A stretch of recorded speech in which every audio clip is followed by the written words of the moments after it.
dear students, I am Akhtar sir. How are you? Today's worksheet is 15 colloidal solution. You have studied about true solution, colloidal solutions and suspension in a general way, as I have taught you in different worksheets given last week. But today we will discuss colloidal solution in detail. तो देखिए ज्ञान चचा क्या कह रहे हैं, which type of mixture is form when water is mixed in the milk. जब दूध में पानी मिलाया जाता है तो क्या बनता है। जैसा कि मैंने आपको बहुत सारा एग्जाम्पल दिया था, ब्लड का दिया था कि ये कोलाइडल सॉल्यूशन है, मिल्क का दिया था कि ये भी कोलाइडल सॉल्यूशन है। डिफरेंट जो जेल बनती हैं, दवाएं जो बनती हैं, वो भी क्या है, आमतौर से क्या होते हैं, कोलाइडल सॉल्यूशन है।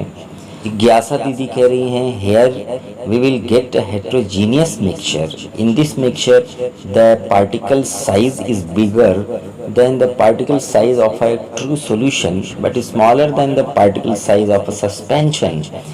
Thus, this mixture seems to be homogeneous in appearance only, but actually this is not a homogeneous mixture.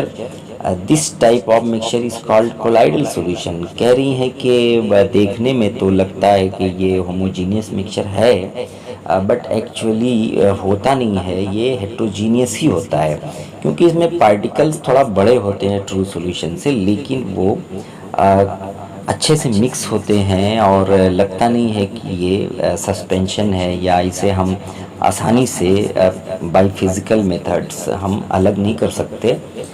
तो इसलिए ये भी लगता है कि ये होमोजीनियस मिक्सचर है, लेकिन ये क्या होता है, हेट्रोजीनियस मिक्सचर होता है। और इस तरह के सॉल्यूशन को ही हम क्या कहते हैं, कोलाइडल सॉल्यूशन कहते हैं। प्यारे बच्चों, जैसा कि आपने ट्रू सॉल्यूशन में पढ़ा था कि there are two parts of the solution, solute and solvent. इसी तरह से सिमिलरली कोलाइडल सॉल्यूशन में भी दो पार्ट्स होते हैं, dispersed phase and dispersion medium.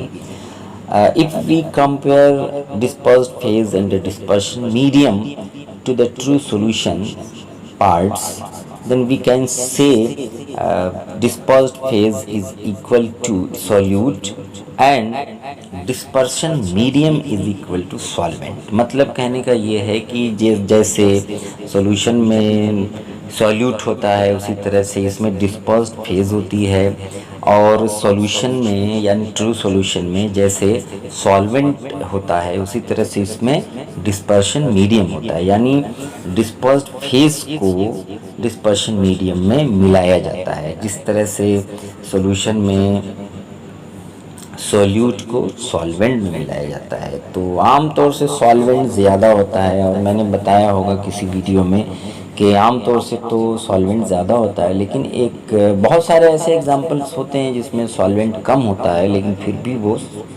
Solution बनाता है। ये एक्सेप्शनल केसेस है। जैसे अगर हम वाटर और ग्लिसरीन के मिक्सचर को ले लें, वाटर और ग्लिसरीन, तो glycerine is mixed in water.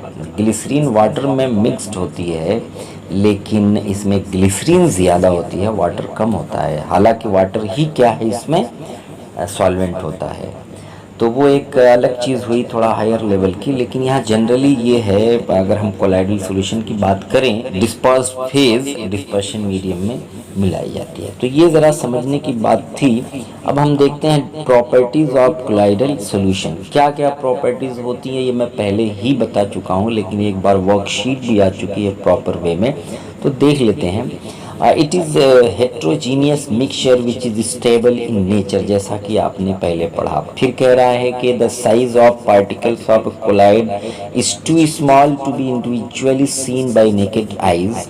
ये छोटी तो होती है, लेकिन इतनी भी छोटी नहीं होती है पार्टिकल साइज की हम उसे बाई नेकेड आई नहीं देख सकें, हम देख सकते हैं। मतलब कहने का ये है कि हम इसको अपनी खुली आंखों से देख सकते हैं, but big enough to scatter a beam of light passing through it.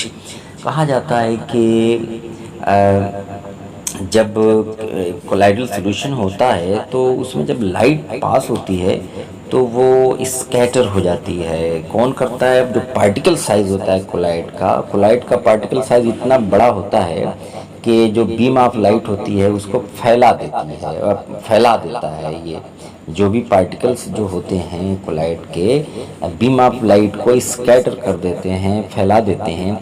यही वजह है कि हम किसी भी एंगल से जब हम देखते हैं तो हमें वो दिखाई देते हैं।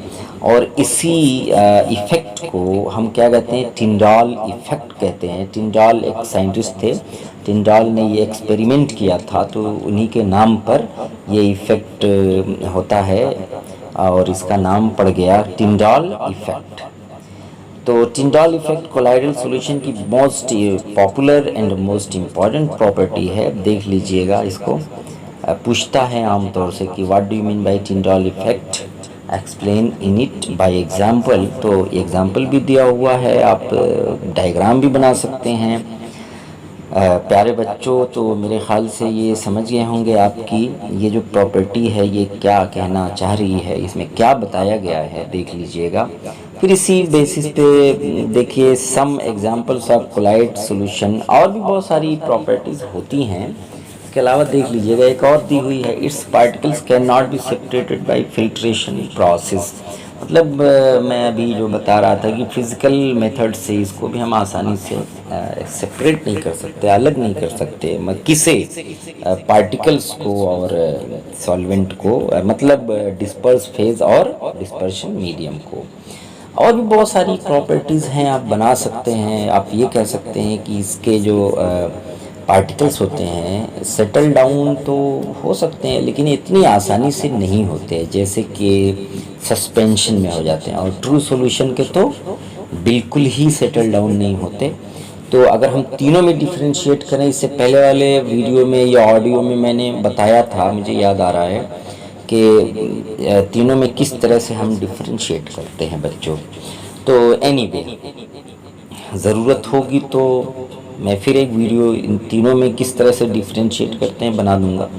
सम एग्जांपल्स ऑफ कोलाइडल सॉल्यूशन। तो देखिए जैसे कि ट्रू सॉल्यूशन में आपने पढ़ा था डिफरेंट काइंड्स ऑफ सॉल्यूशंस होते हैं, इसी तरह से इसमें भी होते हैं। जैसे अगर हम एक की बात करें, ये जो कॉलम है 1 2 3 यानी थर्ड कॉलम में ज़रा देखिए टाइप्स ऑफ कोलाइड में एरोसॉल। अगर हम एरोसॉल की बात करें तो एरोसॉल देखिए डिस्पर्स फेज इसमें लिक्विड होगा और डिस्पर्शन मीडियम गैस होगा, यानी लिक्विड को गैस में मिलाया गया है। इसमें ध्यान दीजिएगा, लिक्विड को गैस में मिलाया गया तो एरोसॉल बना।